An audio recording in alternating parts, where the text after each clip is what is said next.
नमस्कार दोस्तों, मैं आपका डॉक्टर हिमांशु ग्रैब गाइडेंस से फिर लेके आया हूँ एक नया सवाल हमारे बडिंग एंटरप्रेन्योर्स के लिए और हमारे उन एंटरप्रेन्योर्स के लिए जो अभी रिसेंटली ही किसी वेंचर में कदम रख चुके हैं।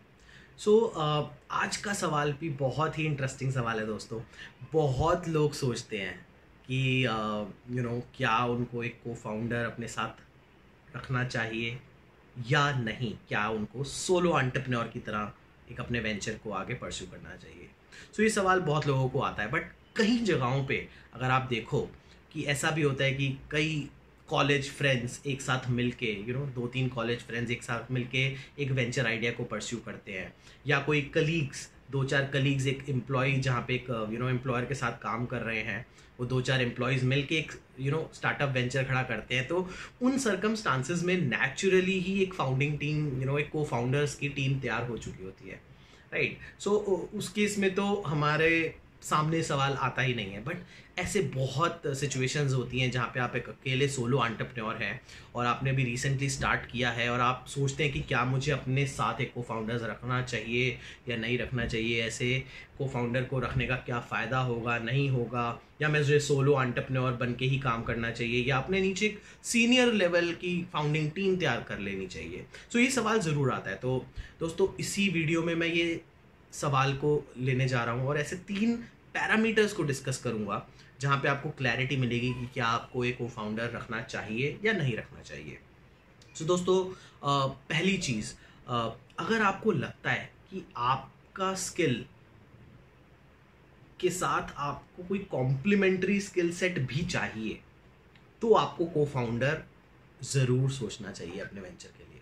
मैं एक एग्जांपल के तौर पे आपको बताता हूँ। सपोज आप एक फाउंडर हैं जो बिजनेस डेवलपमेंट और सेल्स में एक्सपर्ट है, बट आपका वेंचर आइडिया एक टेक्नोलॉजी स्टार्टअप बनाने का है।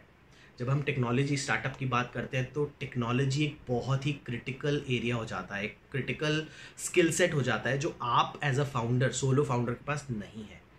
उस केस में आप समझिए कि अगर आप एक टेक को फाउंडर लेके आते हैं, एक सीटीओ एंड को फाउंडर लेके आते हैं, तो वो बहुत मदद करेगा आपके टेक वेंचर के लिए। ऑल्दो आप सिर्फ एक सीनियर टेक्नोलॉजी एक्सपर्ट भी ला सकते हैं, बट अगर आप एक को फाउंडर उस सर्कमस्टांसेस में लेके आते हैं तो आप समझिए कि आप उसको एक ओनरशिप दे रहे हैं और उसकी रिस्पॉन्सिबिलिटी एक अलग लेवल की हो जाती है, rather than just an employee. He is a owner now, right. ऐसे सिचुएशन में जब आप टेक स्टार्टअप का सोचते हैं तो आई थिंक तो प्रॉबेबली आपको एक टेक को फाउंडर का सोचना चाहिए अगर आपका डोमेन टेक नहीं है।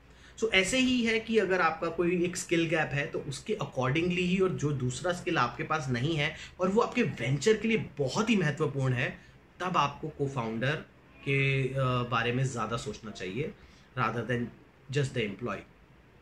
दोस्तों, दूसरी चीज़ जो मैं कहूँगा वो ये कि जब भी कोई को फाउंडर होता है तो आपके पास एक पार्टनर इन क्राइम आ जाता है, तो आप बहुत सारी रिस्पॉन्सिबिलिटीज़ शेयर कर सकते हैं।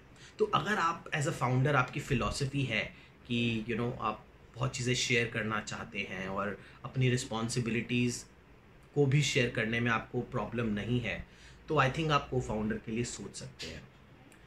उसके अलावा रिस्पॉन्सिबिलिटी शेयर करने के साथ साथ आपका रिस्क भी शेयर होता है। अगर आप एक रिस्क एवर्स फाउंडर हैं जहाँ पे आप चाहते हैं कि आपका रिस्क भी कम रहे, तो आप अपने साथ 2-4 को फाउंडर्स को ज़रूर जोड़ सकते हैं, क्योंकि उससे आपकी रिस्पॉन्सिबिलिटी और रिस्क सब शेयर हो जाता है। एम्प्लॉयज़ के साथ ये नहीं हो पाएगा। तीसरी और बहुत ही महत्वपूर्ण चीज़, जब भी आप एक अपना स्टार्टअप शुरू करते हैं तो आपको खुद के इन्वेस्टमेंट लगानी ही पड़ती है। उसको हम बूटस्ट्रैप्ड स्टार्टअप कहते हैं, क्योंकि इन्वेस्टर थोड़े समय बाद ही आते हैं जब आपका वेंचर का एक बेसिक प्रोडक्ट लॉन्च हो जाता है या कुछ रेवेन्यूज़ बनने लग जाते हैं। स्टार्टिंग में अगर आपको पता है कि आपके एक वेंचर में एक मिनिमम कॉस्ट लगने वाली है और आपको आपका बजट अलाउ नहीं करता है, तो आप सोच सकते हैं कि को फाउंडर अपने साथ रखें जो आपके साथ पैसा भी लेके आएगा। आप भी पैसा लेके आएंगे, दूसरा को फाउंडर भी लेके आएगा, और आप मिल के एक इन्वेस्टमेंट जब ज़्यादा हो जाती है तो एक अच्छा प्रोडक्ट भी बनाया जा सकता है। सो ये अगेन आपके बिजनेस आइडिया के ऊपर डिपेंड करता है, आपके ऊपर डिपेंड करता है कि क्या आप अपना स्टेक शेयर करना चाहते हैं इनिशियल लेवल पे किसी को फाउंडर के साथ या नहीं। सो दोस्तों, ये 3 बहुत ही इम्पॉर्टेंट चीज़ें हैं जो अगर आप सोचें तो आपको शायद इस पे थोड़ा सा मदद मिले कि क्या आपको को फाउंडर रखना चाहिए या नहीं रखना चाहिए। बाकी इसके अलावा और भी बहुत चीज़ें होती हैं, मैं ये नहीं कहूँगा कि सिर्फ इन चीज़ों पे ही, इन 3 चीज़ों पे ही आप डिसीजन ले सकते हैं। बहुत सारी चीज़ें होती हैं, बहुत सारे फैक्टर्स होते हैं जो डिपेंड करता है कि को फाउंडर हो ना हो। क्या कभी कभार आपको अपना विजन सेल करना पड़ता है, को फाउंडर लाना भी इतना आसान नहीं है, रेफरेंसेस और लिंक्डइन के थ्रू ही ला सकते हैं, कोई नॉर्मल हायरिंग नहीं होती। सो बहुत सारी चीज़ें हैं, बट इसके लिए आप मुझसे ज़रूर कनेक्ट कर सकते हैं ग्रैब गाइडेंस पोर्टल में, जो कि www.grabguidance.com है।